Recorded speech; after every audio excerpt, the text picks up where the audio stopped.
Vikram, thank you so much for finding time to reply to my many questions that I'm going to ask. You know, astrology is a new field for me, and for my culture is pretty much something abstract. And I hope that in this conversation we will find it instead very, very practical and close to my life as well. What is Vedic astrology? So I believe that every civilization has its own system of astrology. We have the Chinese civilization, the Inca civilization, the Mayan civilization, and all these civilizations looked up at the sky and tried to make sense of what the sky was saying in respect to their own lives. The astrology that comes up from the Indian civilization is what we refer to as Vedic astrology. So it's basically astrology that is given to us from the scriptures. It's given in the Vedas, and that is the system we follow over here in India. So why Vedic astrology is important? So imagine that you have a puzzle that you want to put together, a jigsaw puzzle. And you have a reference image which you use to put all the pieces together. Now, wouldn't it be so difficult to do that if that reference image was not there? If I just gave you the pieces in that jigsaw puzzle and say put it together, it's almost impossible to do that. Right? I think it's the same with life. We have so many different parts of our being, so many different things that we can do. If we can have that reference of a final image of what this life can become, what this life is meant for, then it's so much nicer, easier to design my day-to-day life, design my career, design my relationships. And that is what the birth chart tells me. That is what I use the birth chart for, right? As a reference image. So it becomes so important, necessary for people to have a vision of what to do in this life, what is possible for them to achieve. And that's where astrology comes in. What is the science behind Vedic astrology? It's a good question. So astrology starts where astronomy completes. We need astronomy in order to do any astrology. And astronomy, it is pure science, it's pure mathematics. We calculate the orbits of planets and we pinpoint where a planet is at any point in time. Based on that position, astrology begins and tries to interpret what these positions mean, what these movements mean. And therein comes in interpretation and intuition. Now, even to make that more structured, the Vedas, they tell us what different positions ultimately mean. And this has been given to us by the rishis of ancient India after maybe decades of observation of human life, connecting it to the skies above. But the actual question could also be, is there a science to astrology? Is there a science behind connecting the sky above to my life?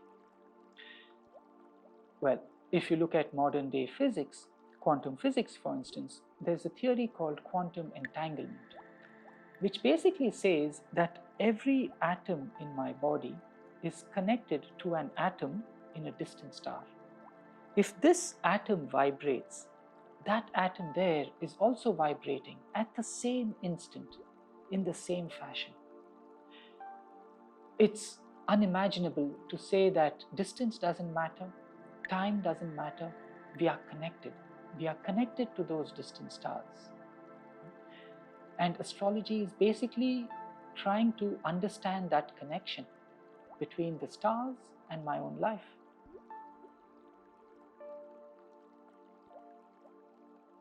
Why should I believe in astrology? I get this question so often. And what I invite you to do is to distinguish between astrology and the astrologer.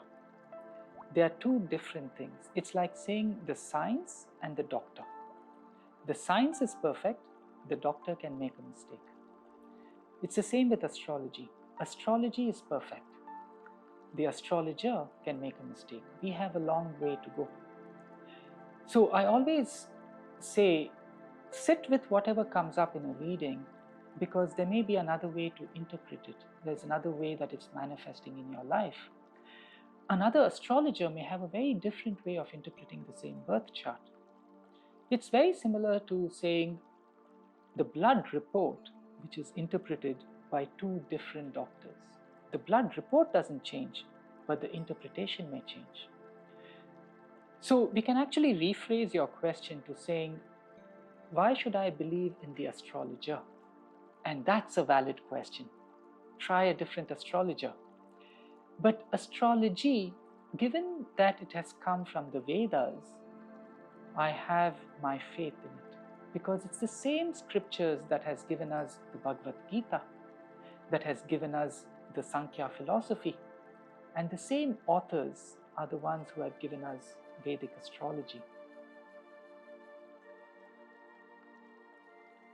I'm wondering, what is Astrology 101?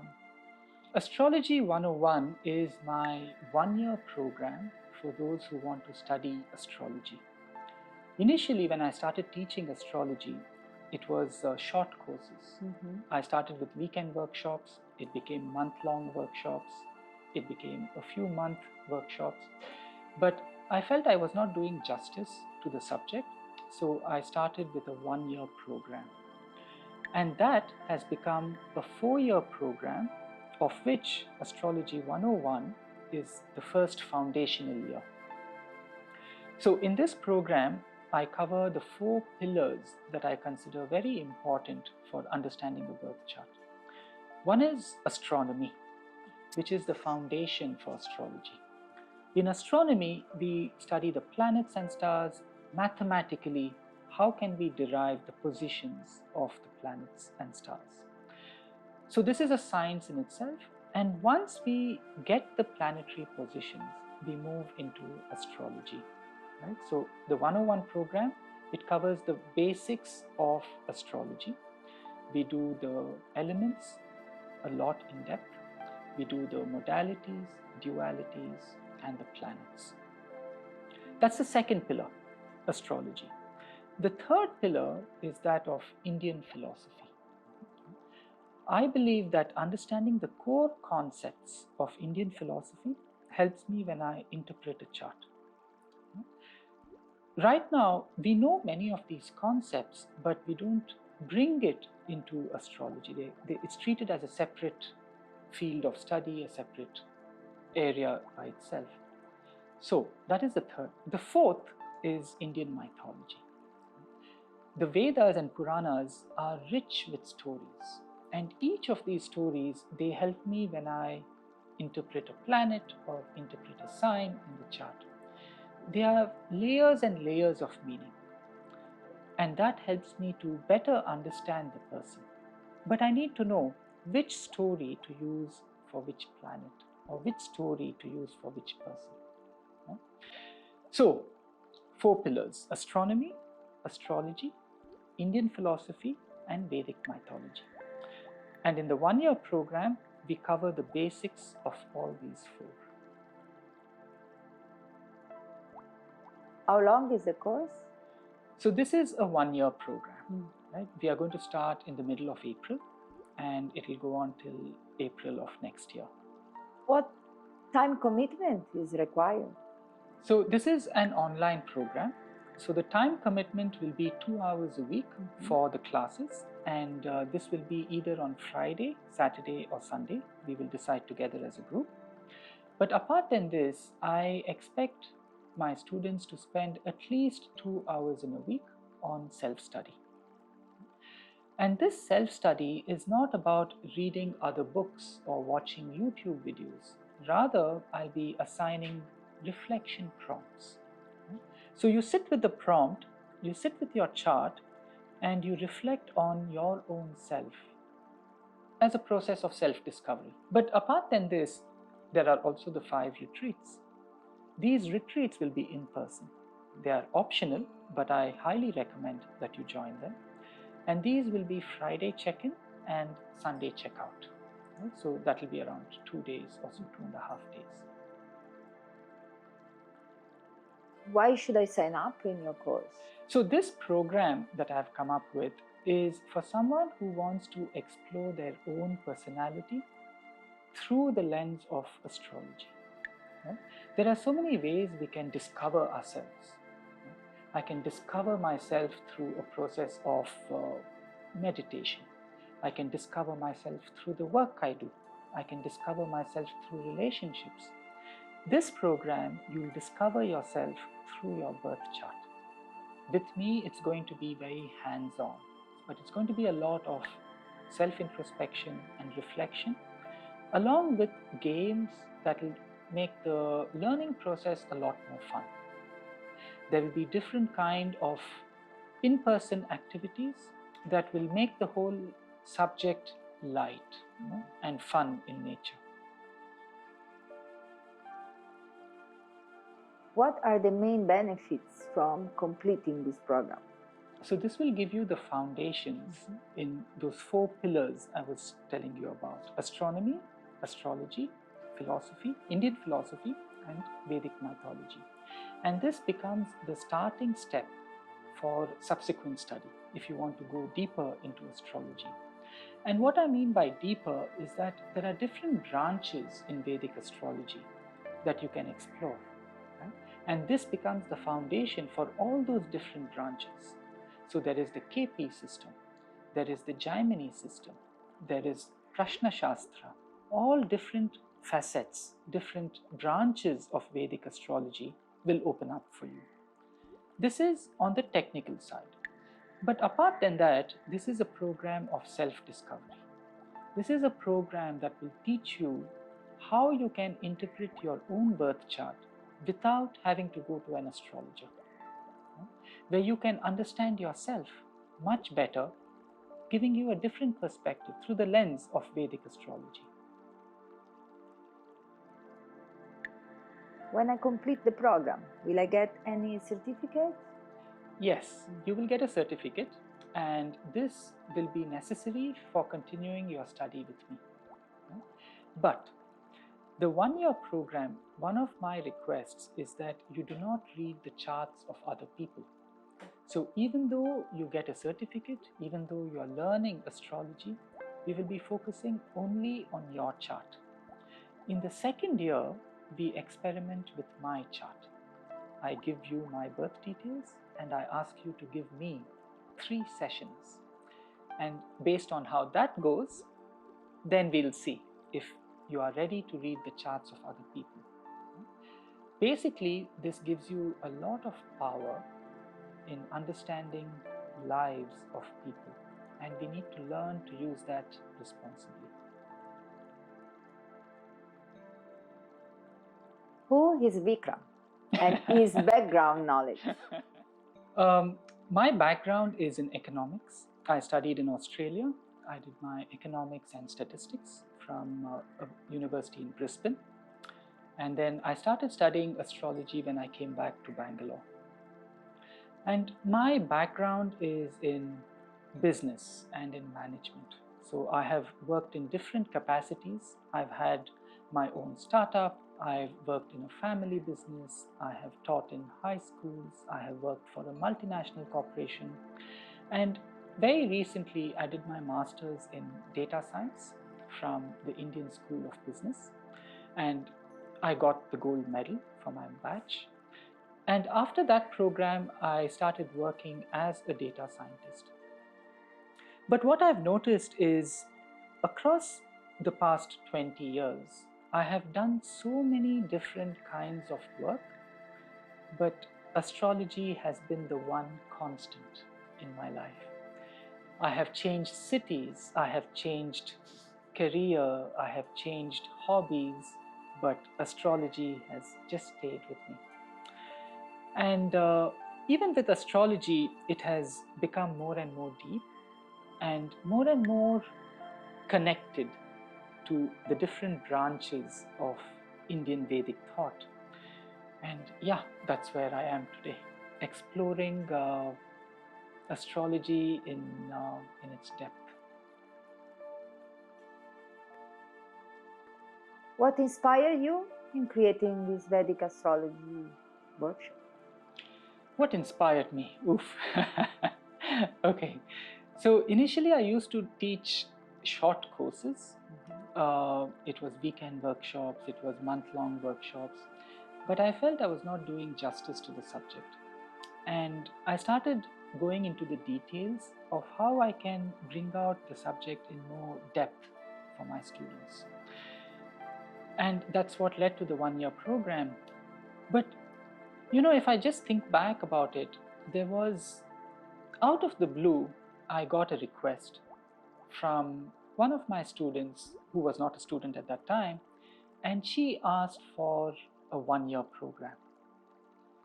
When I received that email, it took me by surprise. I had never taught this subject over the course of a year. I had not taught one-on-one, and I didn't know if I could do it. But she insisted. She insisted that she studies this subject in detail, in depth. And I took the plunge.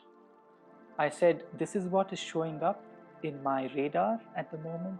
Maybe this is what I need to step into. And I said yes. I got a group together. I never thought I would find a group who would be interested in committing for 1 year. But the response was amazing. When was that?